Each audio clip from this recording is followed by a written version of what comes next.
जय माता दी। नमस्कार, आप सभी का मेरे चैनल में हार्दिक अभिनंदन है, स्वागत है।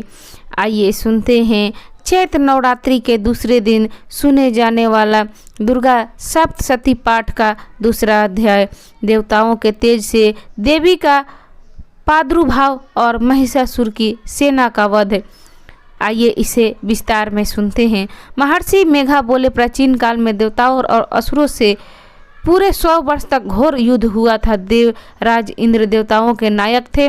इस युद्ध में देवताओं की सेना परास्त हो गई और इस प्रकार संपूर्ण देवताओं को जीत महिषासुर इंद्र बन बैठा था। युद्ध के पश्चात हारे हुए देवता प्रजापति श्री ब्रह्मा को साथ लेकर उस स्थान पर पहुँचे जहाँ पर कि भगवान शंकर विराजमान थे। देवताओं ने अपनी हार का सारा वृत्तांत भगवान श्री विष्णु और शंकर जी से कह सुनाया। वह कहने लगे, हे प्रभु, महिषासुर सूर्य, चंद्रमा, इंद्र, अग्नि, वायु, यम, वरुण तथा अन्य देवताओं के सब अधिकार छीन कर सबका अधिष्ठाता स्वयं बन बैठा है। उसमें समस्त देवताओं को स्वर्ग से निकाल दिया है। वह मनुष्यों की तरह पृथ्वी पर विचर रहे हैं। दैत्यों के सारी करतूत हमने आपको सुना दी और आपकी शरण में इसलिए आए हैं कि आप उनके वध का कोई उपाय सोचे। देवताओं की बातें सुनकर भगवान श्री विष्णु और शंकर जी को दैत्यों पर बड़ा गुस्सा आया। उनकी भौहें तन गई और आंखें लाल हो गई। गुस्से में भरे हुए भगवान विष्णु के मुख से बड़ा भारी तेज निकला और उसी प्रकार का तेज भगवान शंकर, ब्रह्मा और इंद्र आदि दूसरे देवताओं के मुख से प्रकट हुए, किंतु फिर वह सारा तेज एक में ही मिल गया और तेज का पुंज वह ऐसे दिखता था जैसे कि ज्वल्यमान पर्वत हो। देवताओं ने देखा कि उस पर्वत की ज्वाला चारों ओर से फैल रही थी और देवताओं के शरीर से प्रकट हुए तेज की किसी अन्य तेज से तुलना नहीं की जा सकती। एक स्थान पर इकट्ठा होने पर वह तेज एक देवी के रूप में परिवर्तित हो गई और अपने प्रकाश से तीनों लोकों में व्याप्त जाना पड़ा। वह भगवान शंकर का तेज था। उससे देवी का मुख प्रकट हुआ। यमराज के तेज से उससे सिर के बाल बने। भगवान श्री विष्णु के तेज से उसकी भुजाएं बनी। चंद्रमा के तेज से दोनों स्तन और इंद्र के तेज से जांघ तथा पिंडली बनी और पृथ्वी के तेज से नितम भाग बना। ब्रह्मा के तेज से दोनों चरण और सूर्य के तेज से उनकी उंगलियां पैदा हुई। पशुओं के तेज से हाथों की उंगलियां, कुबेर के तेज से नासिका बनी, प्रजापति के तेज से उसके दांत और अग्नि के तेज से उनके नेत्र बने, संध्या के तेज से उसकी भौवें और वायु के तेज से उनके कान प्रकट हुए। इस प्रकार उस देवी का प्रादुर्भाव हुआ था। महिषासुर से पराजित देवता उसी देवी का देखकर अत्यंत प्रसन्न हुए। भगवान शंकर ने अपने त्रिशूल में से एक त्रिशूल निकालकर उस देवी को दे दिया और भगवान विष्णु ने अपने चक्र में से एक चक्र निकालकर उस देवी को दे दिया। वरुण ने अपने चक्र में से एक चक्र निकालकर उस देवी को दे दिया। वरुण ने देवी को शंख भेंट किया। अग्नि ने इसे शक्ति दी। वायु ने उसे धनुष और बाण दिए। सहस्त्र नेत्रों वाले श्री देवराज इंद्र ने उन्हें अपने वज्र से उत्पन्न करने का व्रज दिया और ऐरावत हाथी का 1 घंटा उतार कर देवी को भेंट किया। यमराज ने उसे काल दंड में से एक दंड दिया। वरुण ने उसे पास दिया।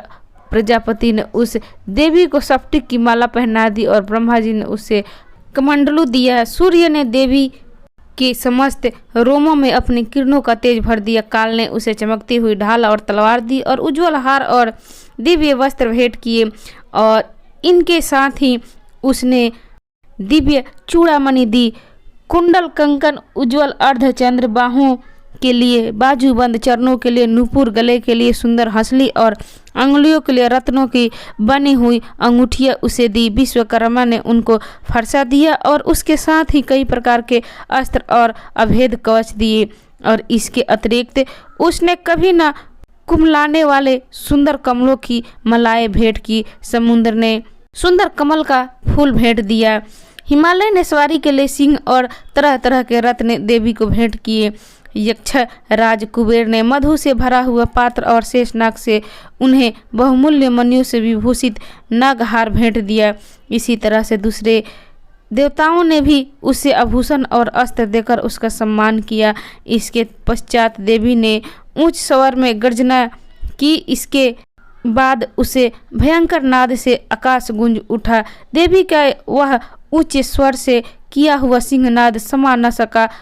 आकाश उनके सामने छोटा प्रतीत होने लगा। उससे बड़े जोर की प्रतिध्वनि हुई जिससे समस्त विश्व में हलचल मच गई और समुद्र कांप उठे, पृथ्वी डोलने लगी और सबके सब पर्वत हिलने लगे। देवताओं ने उस समय प्रसन्न हो सिंह वाहिनी जगतमयी देवी ने कहा, देवी तुम्हारी जय हो। इसके साथ ही महर्षियों ने भक्ति भाव से विनम्र होकर उनकी स्तुति की। संपूर्ण त्रिलोकी के शोक मग्न देखकर दैत्यगण अपनी सेनाओं के साथ लेकर और हथियार आदि सजाकर खड़े हुए। महिषासुर के क्रोध की सीमा नहीं थी। उसने क्रोध में भरकर कहा, यह सब क्या उत्पात है। फिर वह अपनी सेना के साथ उस जोर दौड़ा जिस ओर से भयंकर नाद का शब्द सुनाई दिया और आगे पहुंचकर उसने देवी को देखा जो कि अपनी प्रभा से तीनों लोकों को प्रकाशित कर रही थी। उसके चरणों के भार से पृथ्वी दबी जा रही थी। माथे के मुकुट से आकाश में एक रेखा सी बनी रही थी और उसके धनुष की टंकोर से सब लोग क्षुब्ध हो रहे थे। देवी अपनी सहस्त्र भुजाओं की संपूर्ण दिशाओं में फैलाए खड़ी थी। उसके पश्चात दैत्यों के साथ युद्ध छिड़ गया और कई प्रकार के अस्त्र शस्त्रों से सब की सब दिशाएं दासित होने लगी। महिषासुर की सेना का सेनापति चेछुर नामक एक महान असुर था। वह आगे बढ़कर देवी के साथ युद्ध करने लगा और दूसरे दैत्यों की चतुरंगनी सेना के साथ लेकर चमार भी लड़ने लगा और 60,000 महारथों को साथ लेकर उद्रग नामक महादैत्य आकर युद्ध करने लगे और महाहनु नामक एक असुर 1 करोड़ रथियों को लेकर, असीलोमा नामक असुर 5 करोड़ सैनिक को साथ लेकर युद्ध करने लगा। वास्कल नामक असुर 8 लाख असुरों के साथ युद्ध में डटा। विडाल नामक असुर 1 करोड़ रथियों से सहित लड़ने लगा था। इन सबके अतिरिक्त और भी हजारों असुर हाथी और घोड़े साथ लेकर लड़ने लगे।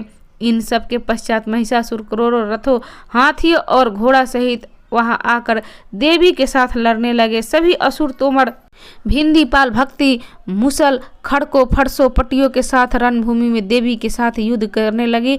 कई शक्तियां फेंकने लगे और कोई अन्य शस्त्री।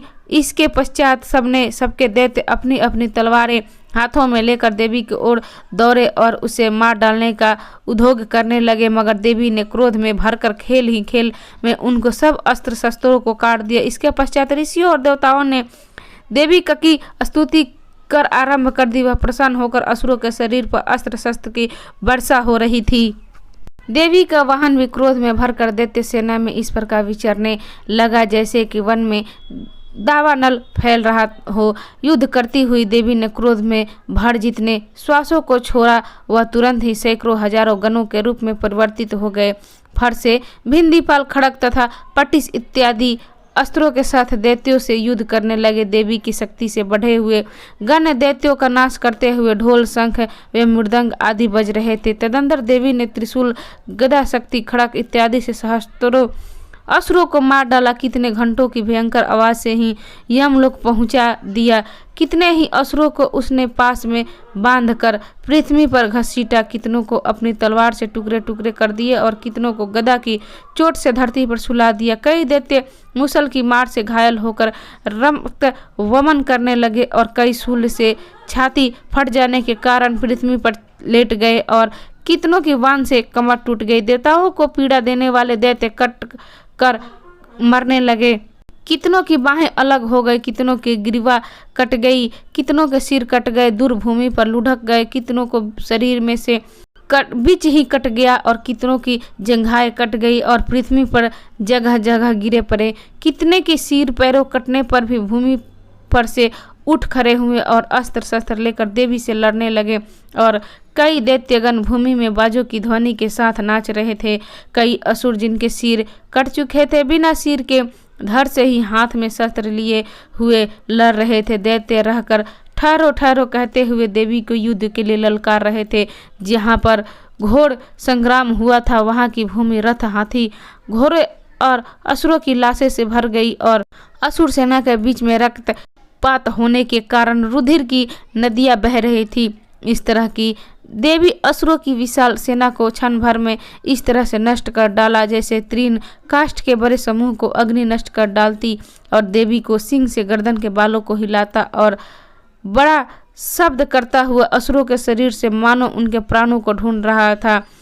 वहां देवी के गणों ने जब दैत्यों के साथ युद्ध किया तो देवताओं ने प्रसन्न होकर आकाश से उन पर पुष्प की वर्षा की। तो भक्तजन, ये थी दुर्गा सप्तशती पाठ का दूसरा अध्याय संपूर्ण हुआ। और ये अध्याय आपको कैसी लगी? अच्छी लगी तो इसे लाइक करें, शेयर करें, मेरे चैनल को सब्सक्राइब करें।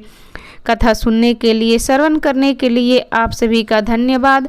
नमस्कार। जय माता दी।